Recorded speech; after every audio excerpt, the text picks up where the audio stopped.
bonne parole du Seigneur dans le premier livre de Samuel. Premier livre de Samuel. Et nous lirons au chapitre 30. Donc, premier livre de Samuel, chapitre 30.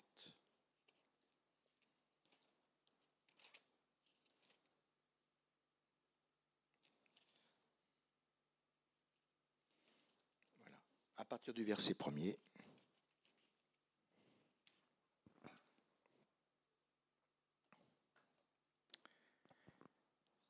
Alors, voici ce que nous lisons. Lorsque David arriva le 3e jour à Tsiklag avec ses gens, les Amalécites avaient fait une invasion dans le Midi et à Tsiklag. Ils avaient détruit et brûlé Tsiklag, après avoir fait prisonnier les femmes et tous ceux qui s'y trouvaient, petits et grands. Ils n'avaient tué personne, mais ils avaient tout emmené et s'étaient remis en route. David et ses gens arrivèrent à la ville et voici, elle était brûlée. Et leurs femmes, leurs fils et leurs filles étaient emmenés captifs. Alors David et le peuple qui était avec lui élevèrent la voix et pleurèrent jusqu'à ce qu'ils n'aient plus la force de pleurer. Les 2 femmes de David avaient été emmenées, Akinoam de Jizréel et Abigail de Carmel, femme de Nabal. David fut dans une grande angoisse, car le peuple parlait de le lapider, parce que tous avaient de l'amertume dans l'âme, chacun à cause de ses fils et de ses filles. Mais David reprit courage en s'appuyant sur l'Éternel, son Dieu. Il dit au sacrificateur Abiatar, fils d'Achimélec, « Apporte-moi donc l'éphod. » Abiatar apporta l'éphod à David, et David consulta l'Éternel en disant, « Poursuivrai-je cette troupe? L'atteindrai-je » L'Éternel lui répondit, « Poursuis, car tu atteindras et tu délivreras. » Amen. Que Dieu soit béni.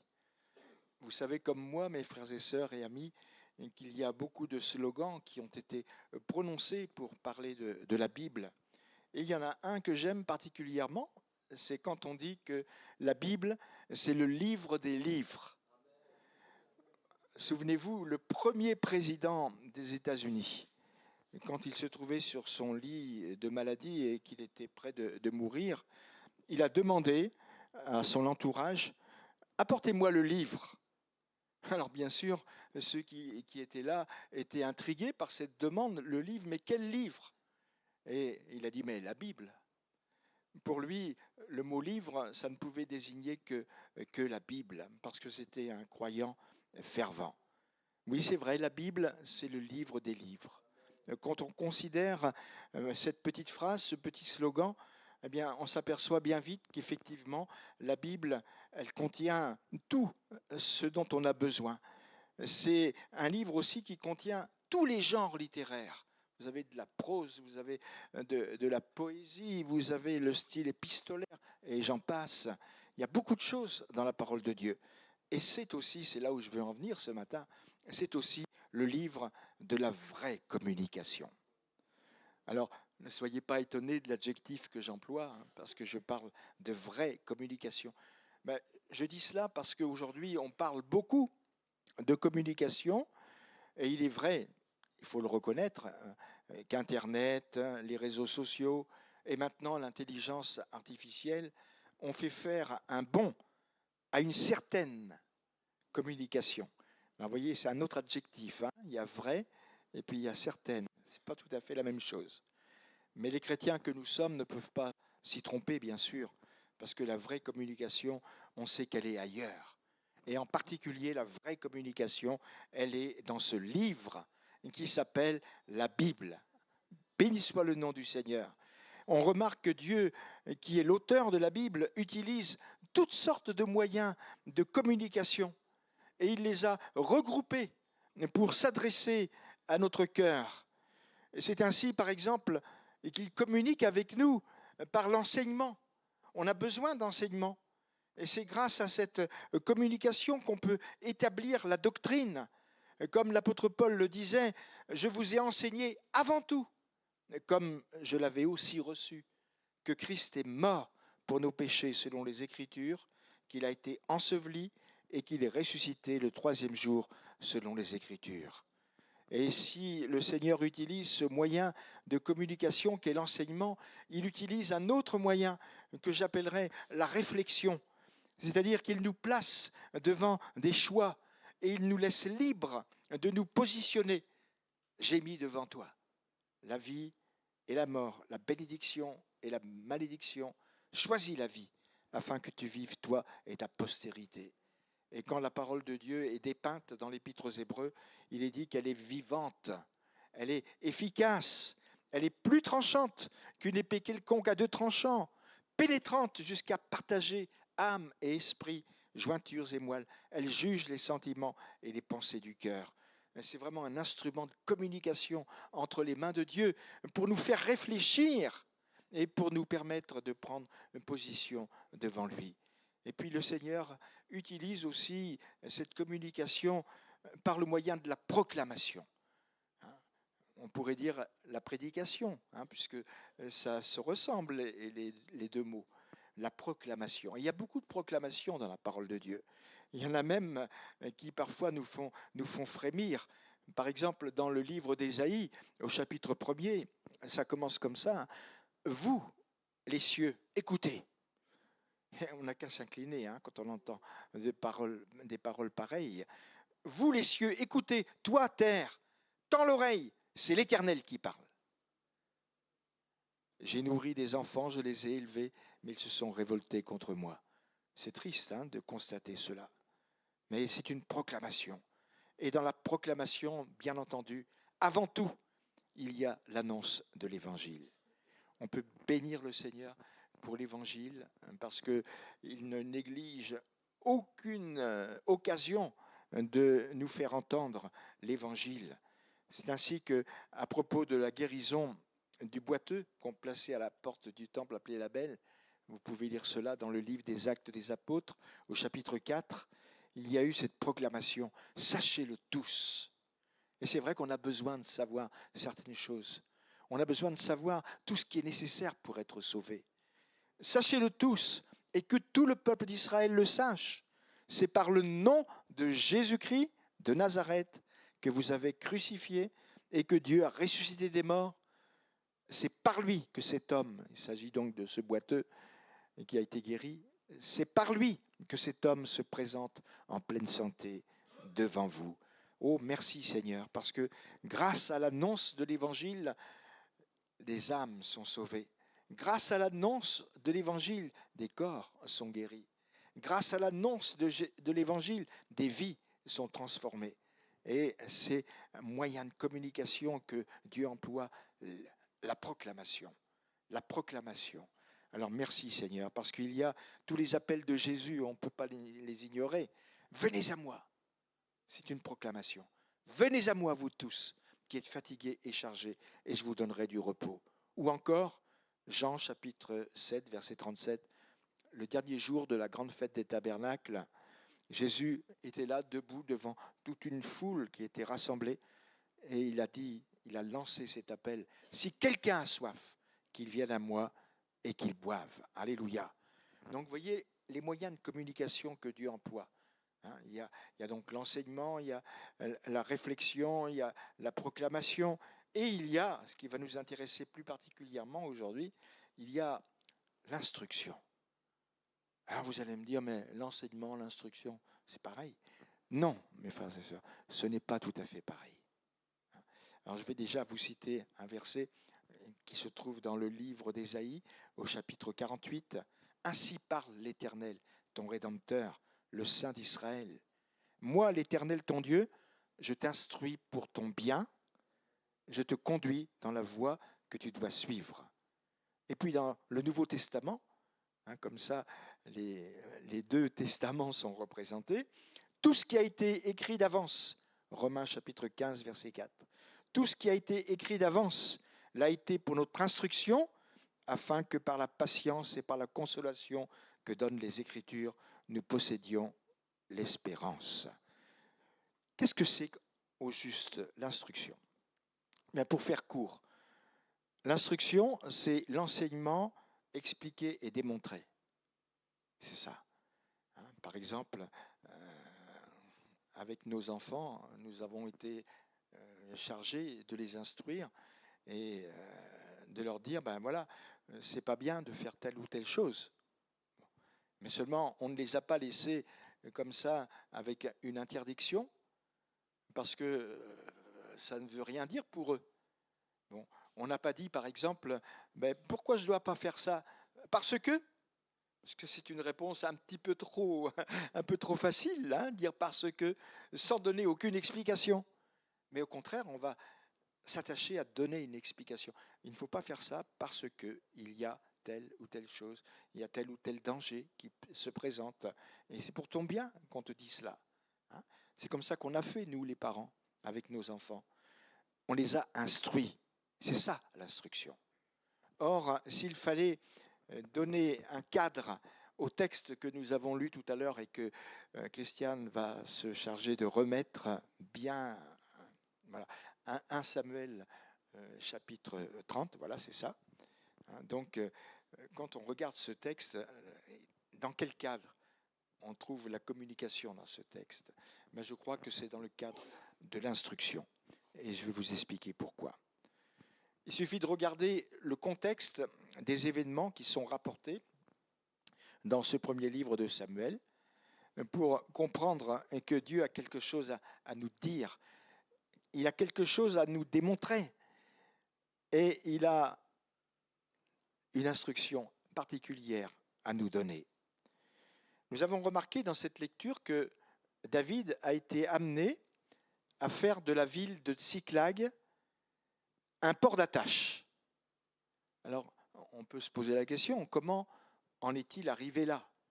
Bien, on a la réponse 3 chapitres avant, dans le premier livre de Samuel, au chapitre 27, versets 1 et 2.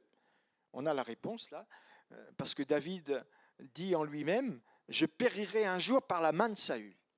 Donc il avait peur que ça arrive, que Saül, qui le poursuivait sans merci, puisse l'attaquer et le faire mourir. Alors il prend cette décision, il n'y a rien de mieux pour moi que de me réfugier au pays des Philistins. Donc il file chez les Philistins, parce que, disait-il, Saül va renoncer comme ça à me chercher dans le territoire d'Israël et j'échapperai à sa main. Oh, il a bâti son plan et il s'est levé avec 600 hommes qui étaient avec lui et ils passèrent chez Achish. Achish, qui était le roi de Gath, le roi philistin de Gath. Hein, vous avez bien entendu, le roi philistin de Gath. Et on apprend même un peu plus loin que David a demandé à Achish de lui concéder un lieu pour y demeurer. Et c'est ce même jour qu'Achish lui a donné Tsiklag. Et c'est pourquoi Tsiklag, c'est la Bible qui l'ajoute, a appartenu au roi de Juda jusqu'à ce jour. Alors Tsiklag est donc devenu comme ça un poste avancé pour David, un poste avancé à partir duquel il faisait des incursions. Alors chez les Guéchuriens, chez les Girziens, vous pourrez relire tout cela à la maison, hein, chez les Amalécites. Mais il faut reconnaître quand même que la situation était d'une grande ambiguïté par rapport aux Philistins. Et ça a duré 1 an et 4 mois. Pendant ces 16 mois, David a habité Tsiklag et il a livré plusieurs combats contre ces peuples, hein, les Guéchuriens, les Girziens, les Amalécites. Mais il s'est bien gardé d'avouer ses expéditions aux Philistins, parce que les Amalécites, comme les Guéchuriens et les Girziens, c'étaient des alliés naturels du roi Achish. Donc il a agi par ruse, David. Il a caché ses marches avec beaucoup d'habileté. Et il a fait croire au roi qu'il ne faisait la guerre qu'aux habitants du territoire d'Israël. Et il a menti. Hein? Il agit avec ruse. Et quand Achish demandait « Où avez-vous fait aujourd'hui vos coups ?» Ben, vous savez ce qu'il répondait? vers le midi de Juda, vers le midi des Jéchrashméélites et vers le midi des Kéniens. Autrement dit, il faisait croire que ces sorties avaient pour objet ses compatriotes qui habitaient sur les confins méridionaux de Juda, dans le Negev. Et dès lors, le roi philistin Akish pensait qu'il y avait une hostilité ouverte entre David et la population de Juda. Vous voyez un petit peu toutes les ruses. Et d'ailleurs, dans le verset 12 de cette lecture, il est dit qu'Akish se fiait à David. Il lui faisait entièrement confiance. Il se fiait à David. Et il disait, il se rend odieux à Israël, son peuple, et il sera mon serviteur à jamais. Mes frères et sœurs, le bien-aimé de l'Éternel, on le trouve dans une position quand même qui n'est pas très au top. Je ne sais pas ce que vous en pensez, mais il y a quand même quelque chose qui ne va pas là. Et cet épisode de la vie de David nous montre le danger des compromis. Est-ce que vous connaissez le verbe latin qui est à l'origine du mot compromis? Bon, ça ressemble au français, compromittere. Compromittere. Mais ça veut dire, si on regarde l'étymologie du mot, promettre en même temps. Est-ce que vous croyez qu'on peut promettre deux choses en même temps? Deux choses opposées même. Quand on se compromet, ça veut dire qu'on joue sur deux tableaux. Mais ça ne dure qu'un temps. Et la conséquence ne s'est pas fait attendre. David a été renvoyé de l'armée des Philistins. Pourquoi? Parce que si Akish était complètement acquis à la cause de David, si Akish n'y voyait pas très clair, les princes des Philistins, eux, ont commencé à avoir des soupçons. Et on peut dire que David n'était pas en odeur de sainteté auprès d'eux. C'est ainsi qu'il a été renvoyé, il retourne à Tsiklag. Et on retrouve maintenant notre texte de ce matin. De retour à la base, que découvre David? Et ces hommes qui sont épuisés, ils découvrent que les Amalécites avaient ravagé la ville de Tsiklag et qu'ils l'avaient brûlée. Et qui plus est, ils ont kidnappé les femmes et les enfants. Je vous laisse imaginer la détresse de David. Face à cette dévastation, il pleure. Ces hommes aussi pleurent, jusqu'à ce qu'ils n'aient plus la force de pleurer. C'est ce que nous dit la parole de Dieu. Ils pleurèrent jusqu'à épuisement. Et là, je fais une petite parenthèse. Il peut arriver que nous aussi, les chrétiens, nous connaissions parfois des problèmes difficiles. Certainement à cause de nos mauvais choix, mais pas seulement, pas toujours. Mais il se peut qu'on rencontre des problèmes difficiles tout simplement parce que la vie ne nous fait pas toujours de cadeaux. Et les problèmes, quand ils sont là, ils épuisent. Je ne sais pas ce que vous en pensez, mais ils épuisent, jusqu'à perturber même notre sommeil. Et il faut reconnaître que pour David, la situation a été plus que dramatique. Les deux femmes de David avaient été emmenées. Et là, vous voyez encore comment la Bible s'exprime. Les deux femmes avaient été emmenées, Akinoam de Jisraël et Abigail de Carmel, femme de Nabal. Mais Nabal, c'est l'histoire ancienne maintenant pourtant. Mais non, elle est restée, aux yeux de Dieu, femme de Nabal. Donc il y a tout cela qui est précisé dans la parole de Dieu et qui nous fait réfléchir. Dieu nous instruit. Dieu nous instruit. Akinoam, ça veut dire plaisante, délice. Quant à Abigail, ça veut dire joie. Alors, si je rassemble ces termes, ça veut dire que David avait perdu ce qui faisait ses délices et sa joie. Or, c'est le plan de l'adversaire, pour chacun d'entre nous aussi, de nous retirer la joie que nous avions avant, de faire en sorte que nous ne sentions plus l'onction du Saint-Esprit dans nos vies, de mettre une ombre aussi dans les contacts que nous avons les uns avec les autres, puis bien sûr de nous accabler par un sentiment de culpabilité intense. Parce que c'est écrit pour David, il fut dans une grande angoisse. Il était dans la détresse et il se sentait fautif en ce qui concerne la perte subie par ses hommes. Il était écrasé par son fardeau. Et le comble, vous l'avez lu tout à l'heure avec moi, c'est que le peuple le rendait entièrement responsable de tout ce qui était arrivé. Donc je vous répète le texte, le peuple parlait de le lapider parce que tous avaient de l'amertume dans l'âme, chacun à cause de ses fils et de ses filles. Et on comprend que David s'est donc trouvé submergé par le chagrin et il y avait de quoi être complètement découragé. Mais dans sa détresse, David a réagi d'une manière spirituelle. Donc on va s'attarder un petit peu là-dessus maintenant. Il a réagi comme il le fallait. Il a réagi d'une manière spirituelle. Et cet adjectif n'est pas trop fort.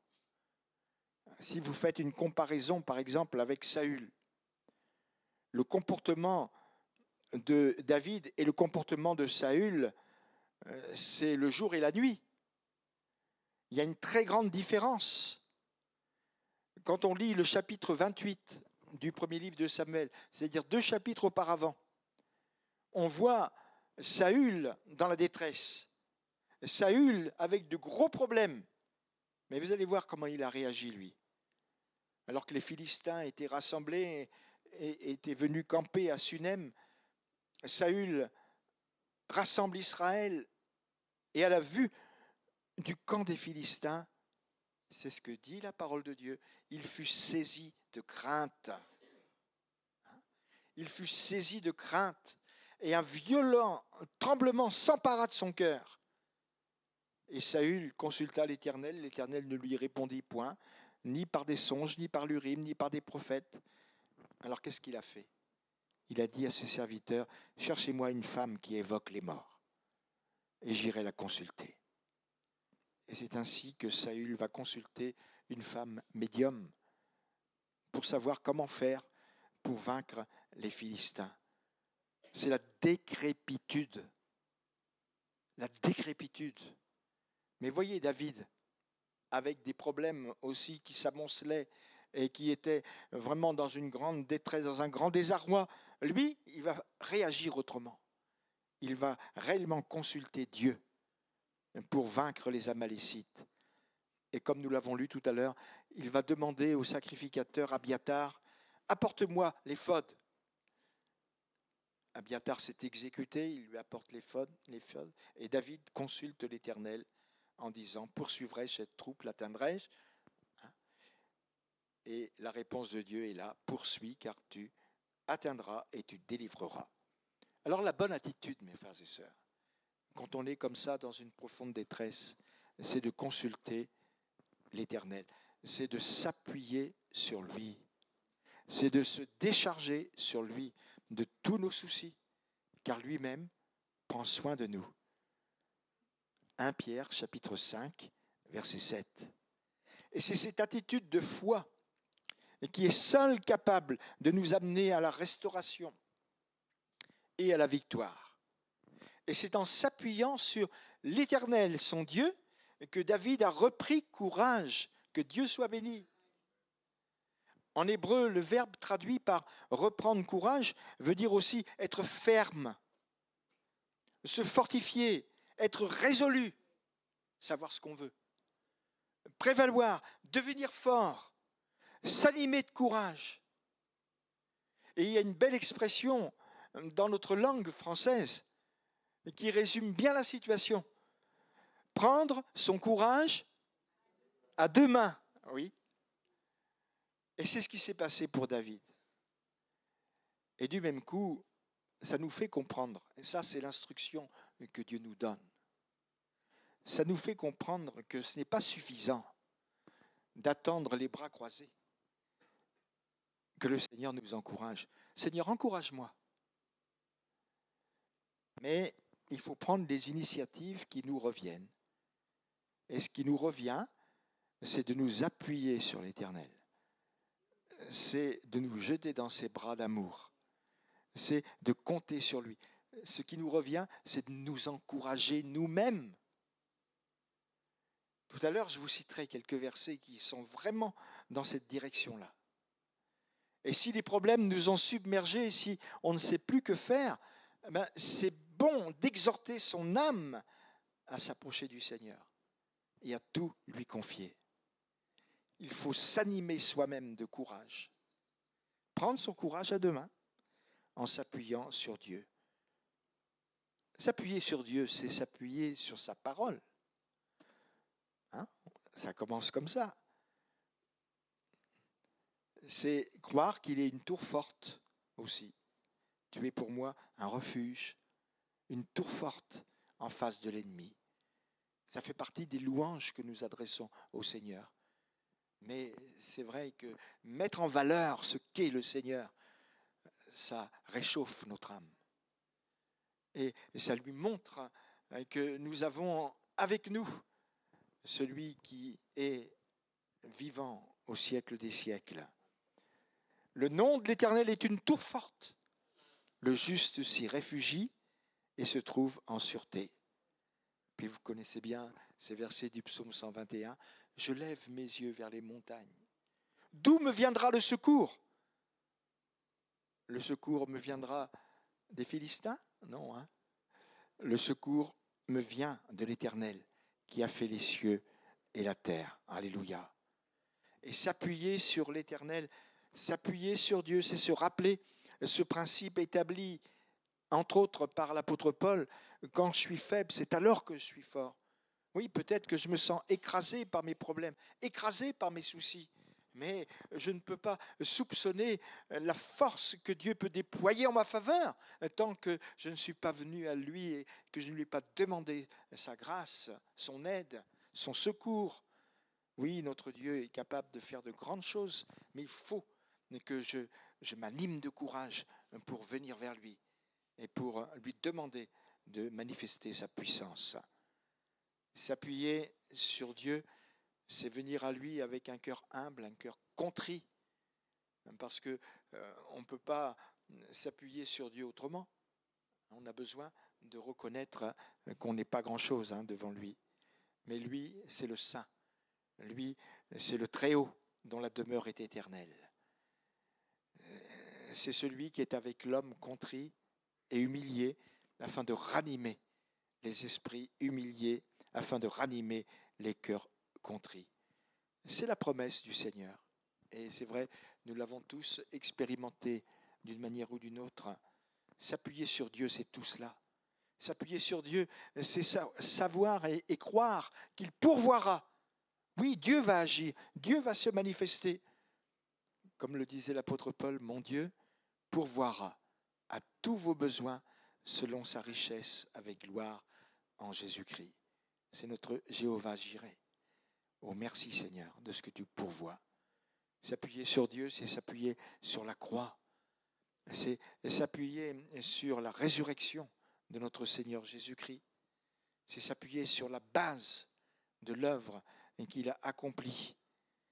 Et c'est sur cette base-là que Jésus a dit, je suis avec vous tous les jours, jusqu'à la fin du monde.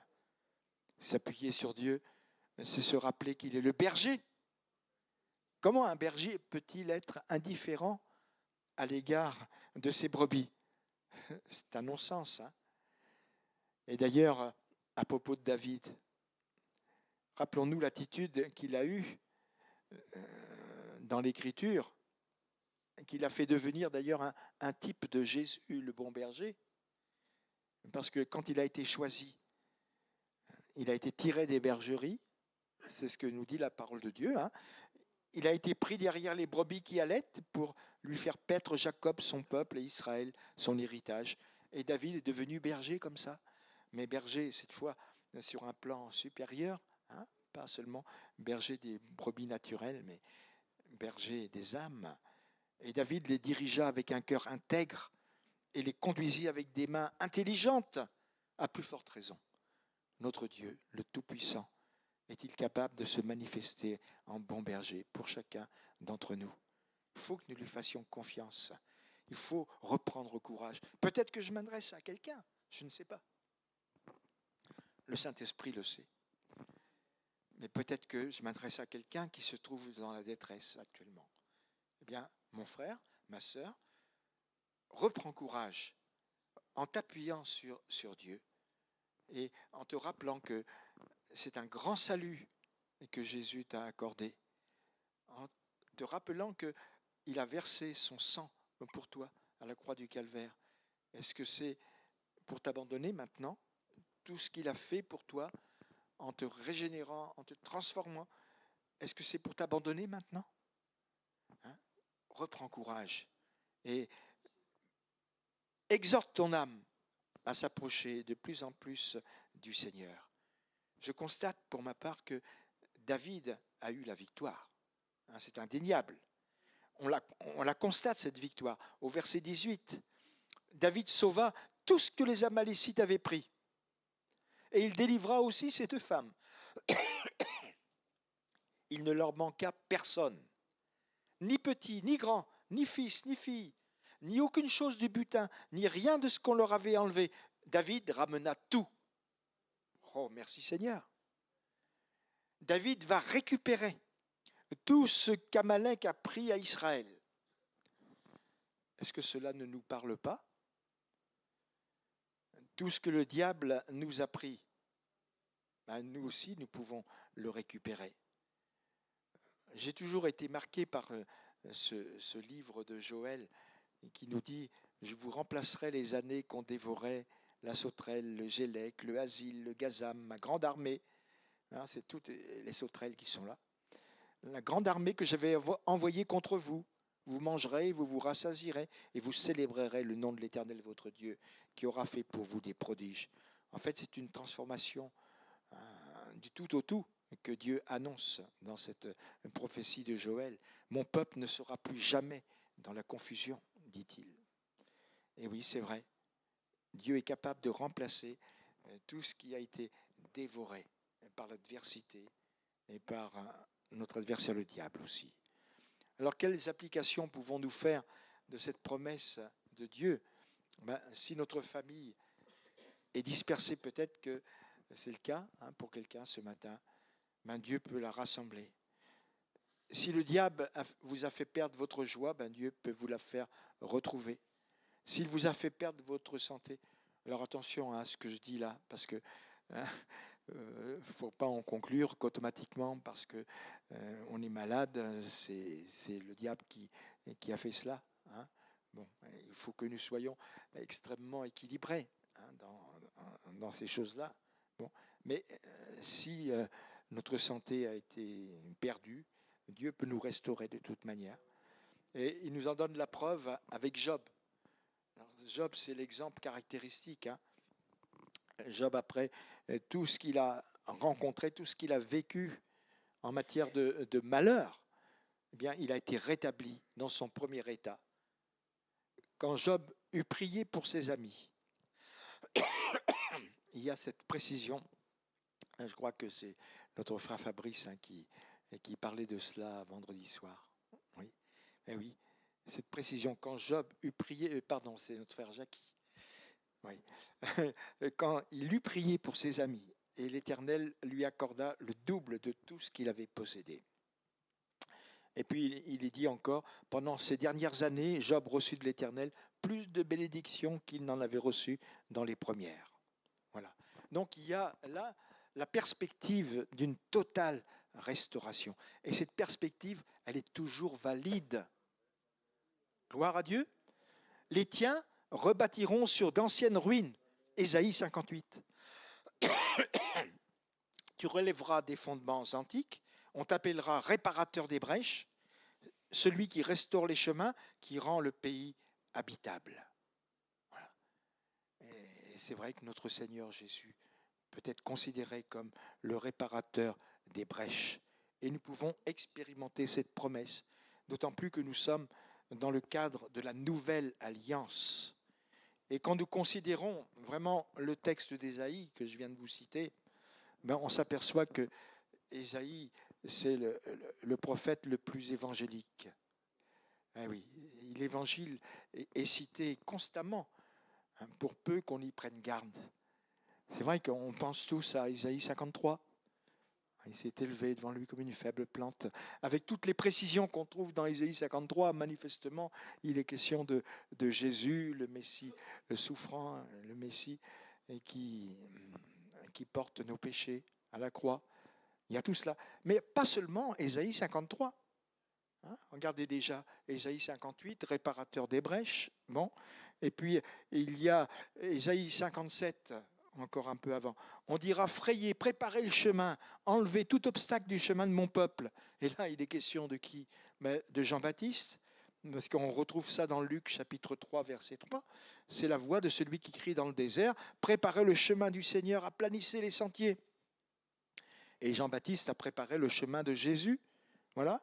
Et puis après, dans le chapitre 59, il est écrit, non, la main de l'Éternel n'est pas trop courte pour sauver, ni son oreille trop dure pour entendre, mais ce sont vos crimes qui mettent une séparation entre vous et votre Dieu. Ce sont vos péchés qui vous cachent sa face et l'empêchent de vous écouter. Et il y a donc là, sous-jacente, un appel à la repentance. Ce qu'on trouve dans l'Évangile. Il y a tout ce qu'on trouve dans l'Évangile. Et puis, pour couronner le tout, Ésaïe 59, verset 20, un rédempteur. Tiens, ça c'est un terme quand même qu'on n'utilise pas pour désigner n'importe qui. Hein, mais c'est un terme qui se prête vraiment magnifiquement au nom de Jésus. Un rédempteur viendra pour Sion, pour ceux de Jacob qui se convertiront de leurs péchés, dit l'Éternel. Un rédempteur, celui qui rachète, celui qui venge, le Goël, c'est le mot hébreu, mais oui, le Goël, celui qui nous venge du péché, celui qui nous venge de l'adversité, celui qui nous bénit intensément. Alors merci Seigneur. Et tout cela nous démontre que pour rebâtir sur d'anciennes ruines et relever des fondements antiques, on a besoin de Jésus. Jésus, le réparateur des brèches, lui seul peut restaurer les chemins, lui seul peut rendre le pays habitable. Entendez par là, lui seul peut rendre la vie vivable. Merci Seigneur, gloire à Dieu. Et le fait que David ait retrouvé ainsi tout ce qu'il avait perdu, ça nous encourage à croire que nous pouvons nous-mêmes réaliser cette expérience. Hein, il ne faut pas que nous soyons désespérés, découragés, outre mesure, en disant ben, ça y est, pour moi maintenant c'est fichu. Hein. Pour moi il n'y a plus d'espoir. Surtout, ne raisonnons pas comme cela, mais ayons une réaction spirituelle comme celle de David. Et si la joie n'est pas présente vraiment dans notre cœur comme auparavant, eh bien, demandons au Seigneur de nous rendre la joie de notre salut. C'était une prière de David hein, dans le psaume 51, après le péché qu'il avait commis avec Bathsheba. Oui. Et oui, c'est sûr, hein, rends-moi la joie de ton salut. Et si nous avons besoin d'être renouvelés dans notre force, eh bien, on peut confesser aussi cette déclaration du psaume 59.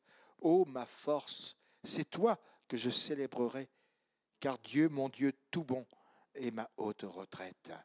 Oui, faisons confiance au Seigneur, mes frères et sœurs. Et si nous avons besoin de retrouver notre enthousiasme, parce qu'on entend parfois des personnes dire cela, oh mais ce n'est plus comme au début de ma conversion, il me manque la flamme que j'avais avant. Mais si vous avez besoin de retrouver votre motivation, votre zèle, votre flamme, ben comptez sur la grâce de Dieu. Mais surtout, ne vous démoralisez jamais. Surtout, ne désespérez jamais, car vous avez affaire à celui qui est tout-puissant et qui peut, par conséquent, agir encore dans votre vie. Il est fidèle. Et c'est là, maintenant, que je voudrais terminer ce message en disant, n'attendez pas que le Seigneur vous encourage de force. Vous comprenez pourquoi j'emploie cette expression. Hein, c'est-à-dire que moi, je ne bouge pas d'un doigt. Je ne fais rien. Mais si le Seigneur veut m'encourager, il va m'encourager. Voilà. Non, il ne faut pas que nous ayons cette position-là. Parce que ce n'est vraiment pas la bonne. C'est à nous aussi de nous armer de courage et d'exhorter notre âme à s'appuyer sur l'Éternel, notre Dieu. Dans les psaumes, il y a des versets où le psalmiste exhorte son âme. Mais oui, Et il faut faire attention là à ne pas enlever les points d'interrogation ou les points d'exclamation. Vous allez comprendre pourquoi. Hein. Psaume 42, par exemple. Pourquoi t'as battu mon âme? Pourquoi t'as battu mon âme? Et j'ai mis tu au-dedans de moi. Espère en Dieu. C'est ce qu'on appelle se bousculer un petit peu. Espère en Dieu, car je le louerai encore. Il est mon salut et mon Dieu. Psaume 57, verset 9. Réveille-toi, mon âme. Réveille-toi, mon luth, ainsi que ma harpe. Je réveillerai l'aurore. Alléluia. Psaume 62, verset 6. Oui, mon âme, confie-toi en Dieu, car de lui vient mon espérance. Et j'ai gardé celui-là pour la fin. Psaume 103, verset 2. Mon âme bénit l'Éternel et n'oublie aucun de ses bienfaits. Si vous enlevez le point d'exclamation, si vous enlevez la virgule après mon âme, c'est la platitude. Hein. Mon âme bénit l'Éternel et n'oublie aucun de ses bienfaits. C'est une affirmation comme ça. Tandis que là, non, c'est une exhortation. Mon âme, virgule, bénit l'Éternel et n'oublie aucun de ses bienfaits. Ne croyez-vous pas, mes frères et sœurs, que nous avons besoin souvent, moi je le dis pour moi, hein, d'adresser des exhortations à notre âme, afin de ne pas sombrer dans le découragement, afin de ne pas entrer dans une zone sombre, parce que ça peut arriver à chacun d'entre nous face à des situations difficiles, à des situations scabreuses. Mais on peut toujours réagir, parce que le Seigneur nous en a donné le pouvoir. Mais il faut pour cela que nous soyons résolus, déterminés à ne pas laisser l'adversité l'emporter, hein, mais s'appuyer sur l'Éternel, son Dieu. C'est comme ça qu'on reprend courage.